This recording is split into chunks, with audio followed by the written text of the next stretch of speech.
Long ago, nestled on the edge of Lake Nyasa, there was a village called Masoka. It was a place of vibrant life where fishermen cast their nets under the golden sun, children played by the water, and elders told stories of the lake spirits. But beneath the village's serene surface lay an unspoken fear, the legend of Nyameiwa, the mermaid who dwelled in the lake. Nyameiwa was more than just a tale for the children.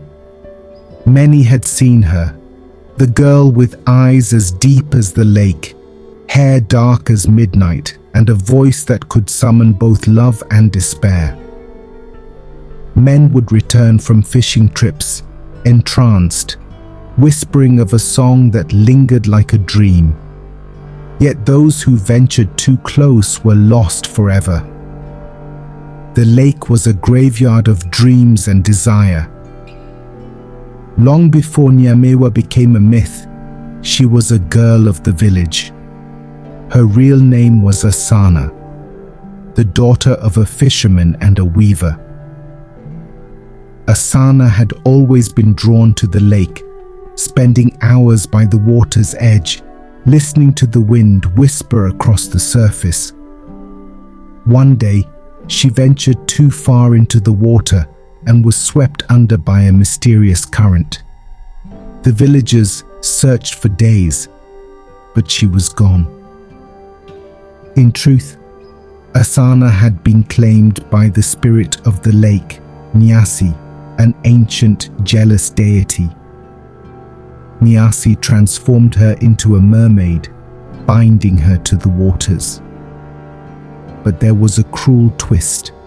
She would retain her beauty, and her voice would become her prison. Anyone who fell in love with her would be lost to the lake, just as she had been. The spirit cursed her to lure men to their doom, feeding Nyasi's eternal hunger. Years passed, and the legend of Nyameiwa grew. The village men knew the dangers, but her beauty was a force of nature, irresistible and tragic. Among those who watched her was a young fisherman named Kofi. Unlike the others, Kofi didn't seek Nyameiwa out of desire, but out of curiosity and compassion. He would sit on the shore watching the moonlit waters, feeling a strange connection to the lonely figure who sang from the depths. Kofi had lost his father to the lake when he was a boy. His mother often warned him, "The lake is a beautiful beast, Kofi. Do not be tempted by its songs." But Kofi couldn't help himself. One night, as the full moon cast silver ripples across the water, he saw her, Nyameiwa, perched on a rock, singing a melody that wove sorrow and longing into the night air. Kofi approached cautiously, his heart pounding. Nyameiwa turned, her eyes meeting his. They were filled with a sadness so profound it seemed to echo the lake's depths. "Why do you watch me, fisherman?" she asked, her voice like the rustle of leaves in the wind. "I have lost many to this lake," he replied. "I want to understand why." Nyameiwa's eyes softened. "Understanding brings pain, Kofi. Leave while you still can." But Kofi stayed. Night after night he returned, and Nyameiwa found herself drawn to him. For the first time in centuries, she felt something other than the pull of the curse. They spoke of the stars, of life in the village, of dreams lost and found. Kofi learned of her past, of the girl named Asana, who had been taken by the lake. Their village noticed Kofi's absences. Whispers spread. The elders warned him, but Kofi was deaf to their words. He was in love, not with the legend, but with the lonely soul trapped beneath it. Nyameiwa, too, found herself torn. Each moment with Kofi was a battle against the curse. She knew the lake would not let him go.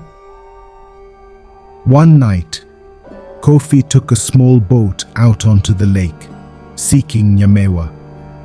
The water was calm, the moon full. Nyameiwa appeared beside the boat, her tail shimmering beneath the surface. "Do you understand the cost of your love, Kofi?" she asked, tears in her eyes.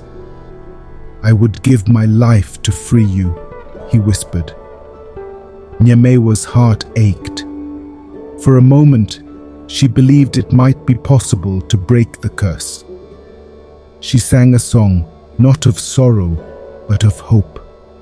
The lake grew still. The stars seemed to hold their breath. But Nyasi was watching.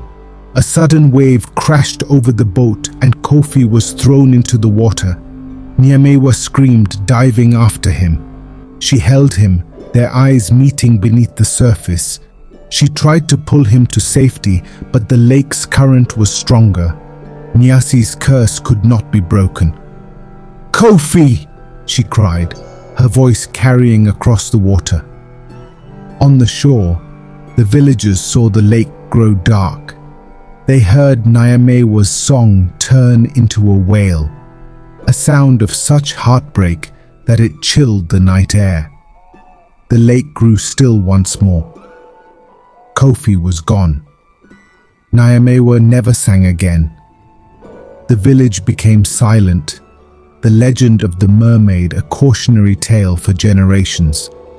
Some say Nyameiwa still swims in the depths, her voice lost to sorrow. Others believe she waits for the day someone will truly understand her pain.